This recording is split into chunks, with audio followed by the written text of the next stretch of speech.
este parque nosotros veníamos en los fines de semana a recrearnos en la piscina y a ver bajar las personas que bajan en neumático por el río.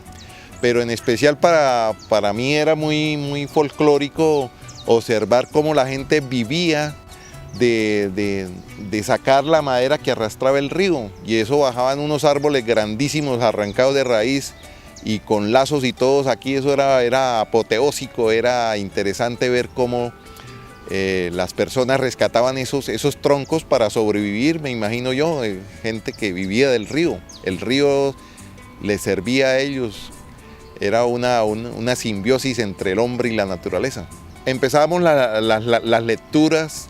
El primer libro realmente que yo leí, o por lo menos intenté leer, fue Gabriel García Márquez, porque en ese momento pues estaba en ese auge, y para mí fue maravilloso esos relatos sobre los gitanos, cómo llegamos al pueblo. De ahí de que uno intenta escribir emulando ese lenguaje garcimarquiano.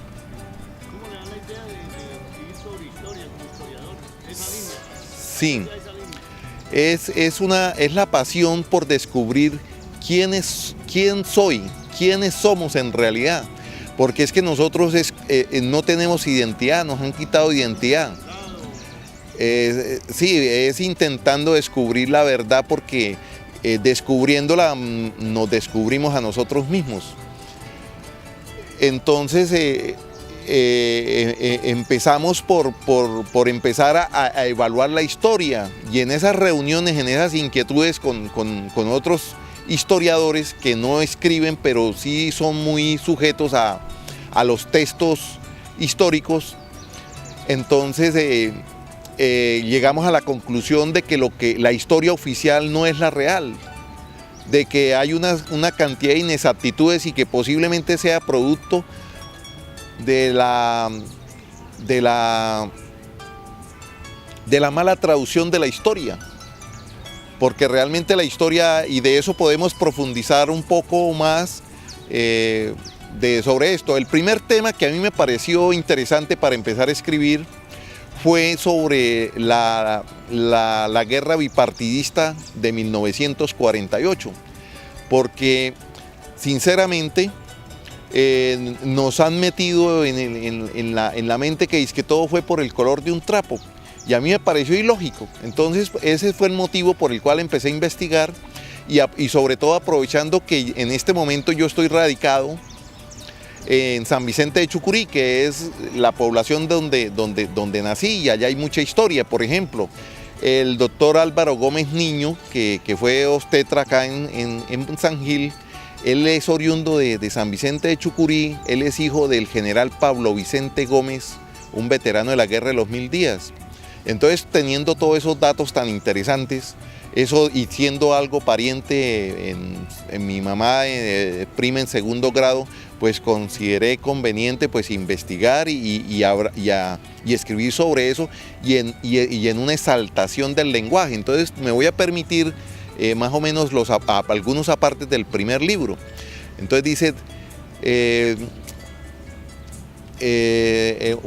vamos a empezar por cualquiera. Dice: allá, en lo alto de la torre de la iglesia, los conservadores atrincherados esquivan las balas certeras disparadas por el abuelo de los González, que ese día, como rememorando viejos tiempos de guerra, hizo sonar las campanas con su certero Winchester. Ese día el templo más parecía un lugar de batalla que un sitio de congregación religiosa, y las balas reventaban contra los tejados de las casas. Allá viene el alcalde Pedro Rueda, fumando tabaco en pipa, matando liberales, echándolos en la salitra. Antonio María Celas, el sepulturero del pueblo, jamás temió morirse por decir la verdad, porque él había descubierto en sus largas noches de oficio que las almas de los que mueren siguen viviendo y disfrutando en el más allá, como si nada hubiera pasado. Entonces hay que ver por qué se generalizó la violencia en 1948 en esa población San Vicente y en los llanos orientales. Porque sencillamente el desplazamiento fue masivo. Era pecado en ese tiempo ser liberal, y lógico que fue una guerra fratricida. una guerra incluso apoyada por la misma iglesia y el mismo Estado.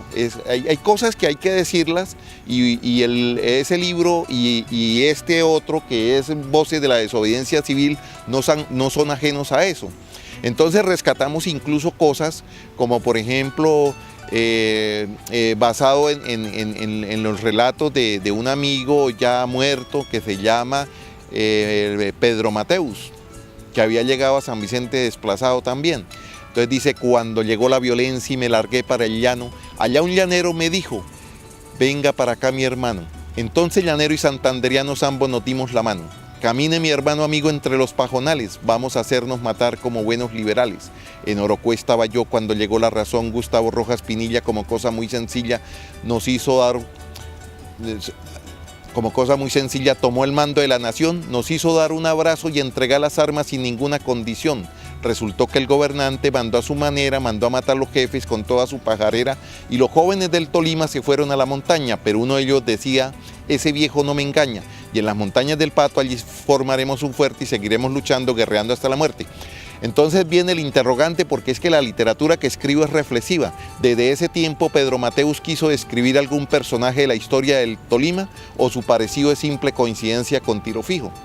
Entonces de eso trata el historiador, de descubrir quiénes somos y realmente quién soy.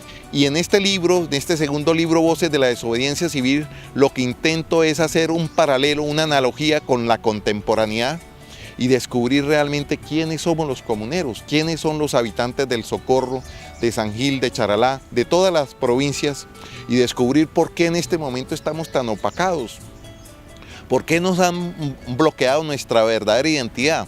Para eso tenemos que descubrir cuál es nuestro origen.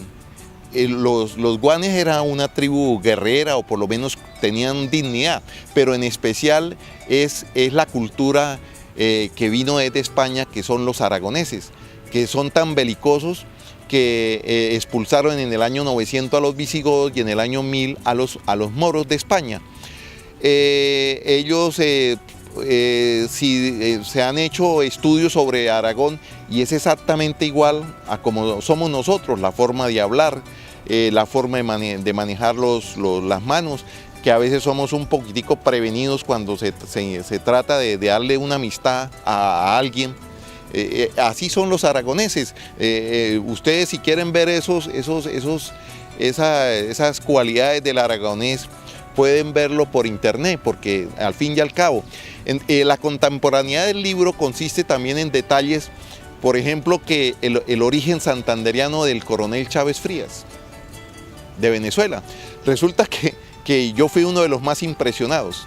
Entonces empecé mi investigación y entonces resulta uno descubriendo que a la mamá de Chávez, doña Elena Chávez la llaman, es una señora muy conflictiva y se baja en los peajes a reclamar que por qué le van a cobrar peaje si no saben que se trata de la mamá del presidente, ¿no?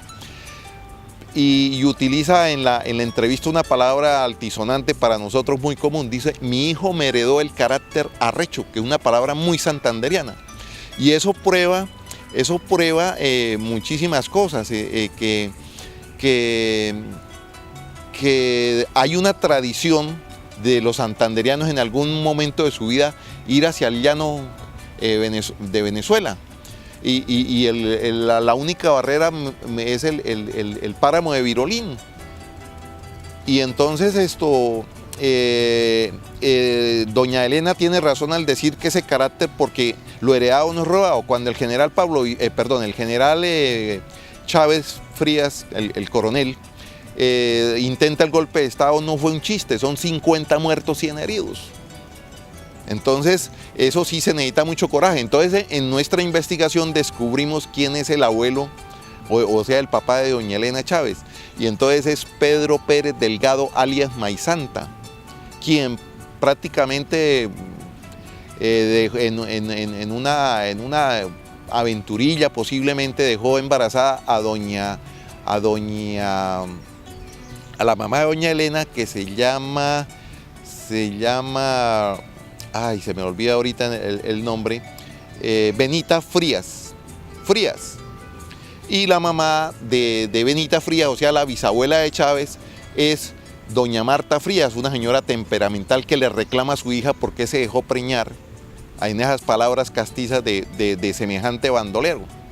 Entonces es muy interesante la charla, la investigación, porque empieza uno a descubrir que el Maizanta a los 13 años asesina a un general de la República Venezolana. ¿Cómo un niño de 13 años puede matar a un general que tiene tanta experiencia en la guerra? Y la razón es muy sencilla, porque la mamá lo incentivó porque ese general había violado y dejado embarazada a su hermana. Entonces vea usted que como una cosa tan elemental, basado en alguien de apellido Frías, en la cual le hice el árbol genealógico el doctor Álvaro Frías Ardila, un médico historiador, y entonces en esa investigación descubrimos el primer paso que ellos habían venido de la Guerra de los 1000 días, producto de ese desplazamiento del que hablamos al inicio. Y antes de ese desplazamiento es una familia de Guadalupe, del cual se fue un pariente para Venezuela que jamás regresó, cosa que es lo más común. Cada familia santanderiana, yo estoy seguro de eso, en alguna generación uno de la familia se ha ido para Venezuela y jamás ha regresado. En el caso de un tío materno, de apellido Ulcey, Pablo Ulcey, él se fue y jamás regresó. Y sin embargo él escribió en una oportunidad de que estaba muy bien. Pero bueno, lo interesante de ese tema del general es que en esa investigación, por un lado y por el otro, y conectados con Dios o con el universo, descubrimos lo más trascendental, que el apellido Frías es más antiguo en Santander que en cualquier otra parte del continente americano. En internet uno encuentra que el primer Frías llegó de España a Uruguay, pero quedó desmentido cuando descubrimos que el encomendero Frías se vino a negociar desde Vélez, se vino a negociar con el cacique Guanentá, y el cacique Guanentá lo emboscó y lo asesinó. Entonces, a partir de ese principio, descubrimos que el apellido Frías es más antiguo desde 1542 que en cualquier otra parte del continente.